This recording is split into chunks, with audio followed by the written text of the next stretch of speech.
In this tutorial, I wanted to talk a bit about a backspin or a pirouette spin. It's got a bunch of different names. It's also a key component of a reverse grab spin. The spin I'm talking about. For this spin, we're letting our shoulder go into internal rotation.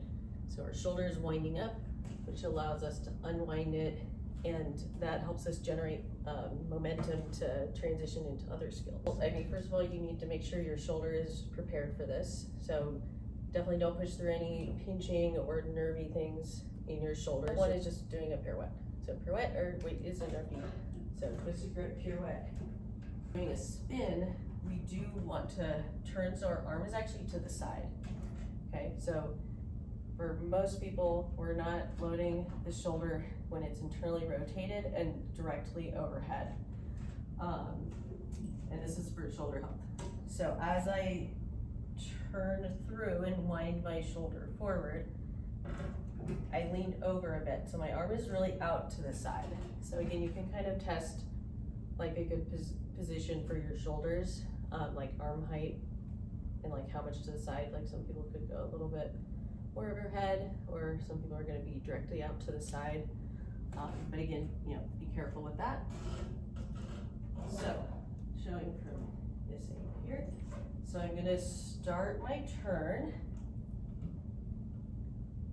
get it in position, and then I'm kicking out. Okay, so it's going to feel kind of like a blind kick.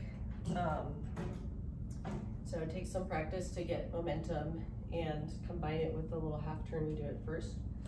But that kick, you need to use your glutes. So a lot of pull things, we're used to using our hip flexors to lift forward, so we're very strong in that direction. So you might need to work on your glutes a little bit here and work on some kicking back movements. So it's probably going to be angled about like that to the side, but it depends how much you're leaning over here. But you want to feel like you're stretching your leg out, but I'm not lifting it too high. So I want it to be in line like with my shoulder on that side, okay? But yeah, sometimes warming up with some kicks like this and hold on to something for balance kind of helps us find that momentum here. And when I'm kicking, I'm engaging the front of my core so that I'm not arching my low back. So that'll take some practice. So I'm not doing that. That's going to take away a lot of your power. So it's important that you keep your spine in kind of its neutral position. And then when you kick, then squeezing the glutes, all that power is going to go into your spin. Okay. So again, I would do this slowly till your brain kind of understands the timing, and video yourself from different angles to make sure your body's kind of setting you up to be in the position that will maximize the force you can generate. So turning, leaning over, kicking and out. Okay. So I'll do it a little slower one more time, but if you go slow, it's hard to get a lot of power going out, but just to see kind of little steps. So I'm doing half of my pirouette, getting my shoulder fully on and kind of winding up here. And then as I kick out, I'm also pushing off the pole with my hand, and I'm gonna push off the floor with my inside leg. So all your limbs are gonna help you generate force here, as well as the wind up from the pirouette.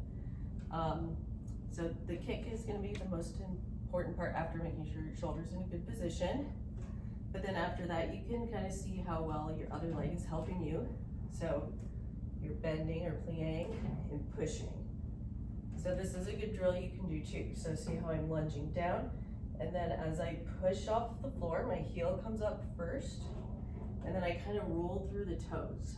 So if you've ever learned how to do like leaps, like a dance class or something, it would be the same technique. So you're gonna be able to use more of your leg muscles. And so that can take a little bit of practice, or you can warm that up. And the more you bend, then you can use more of your bigger leg muscles. The push with the hand, I would recommend trying to keep your fingers from grabbing the pole here, because we don't really need our fingers to hold. we're just using our hand so that we can push with that arm.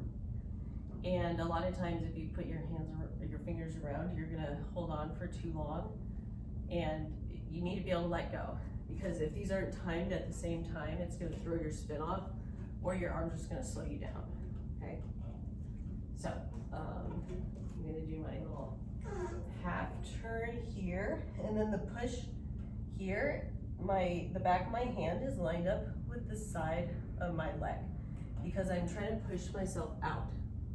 So if you think of static spin technique, the direction of the push is out, and the same with the leg push. It's like we're trying to get out from the pole, or distance out. So we're not jumping up, it's out to get that outward tension. Okay, so good. So turning here. Okay. Okay.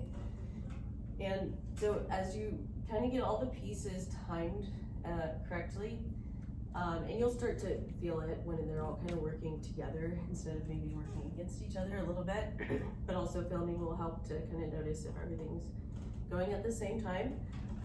You'll get faster and faster, and you'll get more and more power so that you can get further out, okay?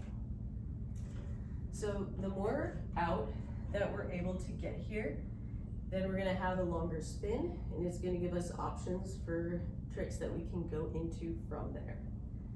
Okay, so one good place to start, so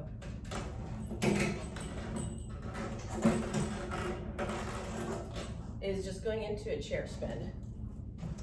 So see if you can do your pirouette spin, hold for a second, and then you're gonna let yourself unwind, and then you spin in a chair before you put your feet down, okay?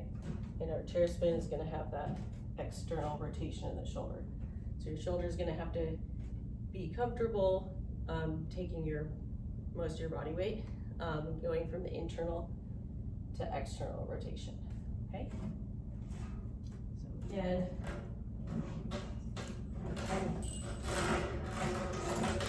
the other one I wanna show, so those of you who are comfortable inverting, you can use this momentum to go into an invert. So I'll show it, but I'm gonna pass through a chair spin essentially, and then use my other hand on the pole, keep turning, and then invert. And if you have a little bit of spin left at that point, then your spin can help you get upside down, so you're not just like deadlifting yourself up, but you're using the momentum of your spin and maybe some flare legs if you know your flare leg technique.